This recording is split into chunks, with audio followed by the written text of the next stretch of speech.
दरम्यान Ambadas दानवेंचा cash bomb, पैशांच्या बंडलांसह video tag करत थेट मुख्यमंत्र्यांनाच केला सवाल. व्हिडिओमधील आमदार कोण?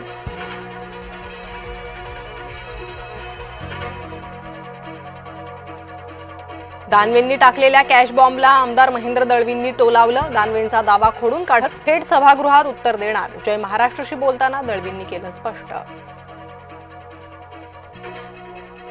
दानवेंनी पोस्ट केलेला व्हिडिओ हा सरकारचं प्रतीक. तुम्हाला आणखी काही व्हिडिओ दिसतील. आदित्य ठाकरेंचा सरकारवर हल्लाबोल. सरकारकडे एवढा पैसा येतो कुठून? पैशाच्या जोरावर ह्यांची मस्ती सुरू. दानवेंच्या कॅश बॉम्बवर भास्कर जाधवांची प्रतिक्रिया. तर मुख्यमंत्री चौकशी आधीच क्लीन चिट देतात, जाधवांची कोपरखळी. दानवेंपाठोपाठ मनसेच्या संदीप देशपांडेंचाही व्हिडिओ बॉम्ब. पीडब्ल्यूडी अधिकाऱ्याचा लाच घेतानाचा व्हिडिओ पोस्ट. हिवाळी अधिवेशनाचा आज दुसरा दिवस. विविध मुद्द्यांवरून विरोधक सरकारच्या कोंडीच्या प्रयत्नात, तर सरकारची ही जय्यत तयारी. उपराजधानीत रात्री फडणवीस शिंदेंमध्ये खलबत. आगामी महानगरपालिका निवडणुका महायुती म्हणून एकत्र लढवण्यावर एकमत. मुंबई ठाण्यासह संपूर्ण राज्यात महानगरपालिकेत महायुती म्हणून लढणार. भाजप शिवसेनेनं एकमेकांच्या पक्षात प्रवेश न देण्यावरही शिक्कामोर्तब. फडणवीस शिंदेंच्या बंद दाराआड झालेल्या बैठकीत निर्णय. आगामी मनपासाठी महायुतीचा जागा वाटपाचा मुहूर्त ठरला. हिवाळी अधिवेशनानंतर महायुतीतील जागा वाटपावर चर्चेची शक्यता. इंडिगोच्या ढिसाळ कारभाराचा लोकप्रतिनिधींनाही फटका. अनेक आमदार मंत्र्यांची विमानं रद्द. सरकारनं स्पेशल फ्लाईटची सोय करावी, आमदारांची एकमुखी मागणी. सलग 6व्या दिवशी इंडिगोचा गोंधळ सुरू. तब्बल 652 उड्डाणं रद्द. 6 महानगरांतील विमानतळांवर प्रवाशांची गैरसोय. इंडिगोच्या गोंधळामुळे रेल्वे धावली प्रवाशांच्या मदतीला. देशभरातील तब्बल 32,000 विमान प्रवाशांनी केला विशेष रेल्वेनं प्रवास.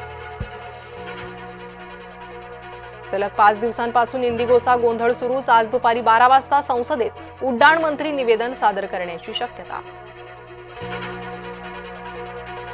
निवडणूक आयोगाच्या याचिकांवर उद्या सुनावणीची शक्यता. स्थानिक स्वराज्य संस्थांच्या निवडणुकांशी संबंधित याचिकांवर होणार सुनावणी. वंदे मातरमवर आज राज्यसभेत चर्चेची शक्यता. काल लोकसभेत पंतप्रधानांनी केलं होतं संबोधन. SIRवर आज लोकसभेत राहुल गांधी बोलण्याची शक्यता. सभागृहात वादळी चर्चा होण्याचीही शक्यता. मस्साजोगचे सरपंच संतोष देशमुखांच्या हत्येला 1 वर्ष पूर्ण. मुख्य आरोपी कृष्णा आंधळे अद्यापही फरारच. नाशिकच्या तपोवन येथील वृक्षतोडीवर झालेली बैठक निष्फळ. झाडं न तोडण्याच्या भूमिकेवर पर्यावरणप्रेमी ठाम. आम्ही दिलेला पर्याय काही जणांना मान्य. तपोवन वृक्षतोडी प्रकरणी मनपा आयुक्त मनीषा खत्रींची माहिती. चिपळूणमध्ये TWJ कंपनी विरोधात गुंतवणूकदार पोलिसात. TWJ कंपनीनं घातला गुंतवणूकदारांना गंडा. कारवाई न झाल्यानं गुंतवणूकदारांचा आत्मदहनाचा इशारा. गोवा क्लब आग प्रकरणी चौकशीसाठी 4 सदस्यीय चौकशी समिती गठीत. बारच्या मालकांचा शोध सुरूच. जपानमध्ये 7.6 तीव्रतेचा भूकंप. सुनामीच्या लाटाही लोटल्या. सुदैवानं कोणतीही जीवितहानी किंवा मालमत्तेची हानी नाही. मध्य प्रदेशातील सिवनीत प्रशिक्षणार्थी विमान झालं क्रॅश. विजेच्या तारांना धडकून विमान कोसळलं. दोन्ही पायलट जखमी. मात्र 90 गावांचा वीज पुरवठा खंडित.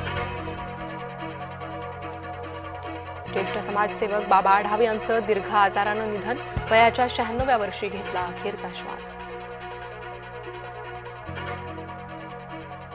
आजपासून T20चा थरार रंगणार. सूर्याच्या सेनेशी गुवाहाटीत दक्षिण आफ्रिका भिडणार.